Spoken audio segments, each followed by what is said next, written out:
Le Qatar envisage de saisir la Cour pénale internationale pour qu'elle statue sur la question des frappes israéliennes sur Doha. Mais est-ce que cela est possible? On va voir ça ensemble aujourd'hui. Bonjour à tous, je suis Sarah Sialom, avocate au barreau de Paris, spécialisée en droit international et en droit pénal. Et ensemble, je vous propose qu'on décrypte l'actualité sous l'angle du droit international. CPI est compétente dans 3 cas. Premièrement, un des crimes du statut de Rome a été commis sur le territoire d'un État qui a ratifié le statut de Rome.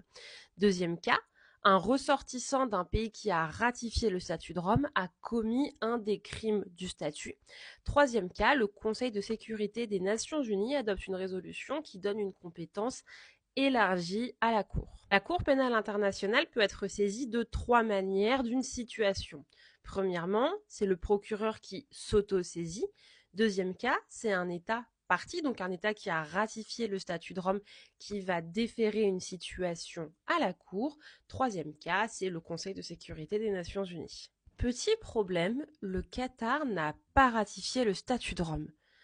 Donc, a priori, la Cour pénale internationale ne peut pas être saisie par un État qui n'a pas ratifié le statut. Et puis la Cour pénale internationale, a priori, n'est pas compétente puisque les faits se sont déroulés au Qatar, pays qui n'a pas ratifié le statut de Rome, pour des frappes commises par Israël, qui n'a pas ratifié le statut de Rome également.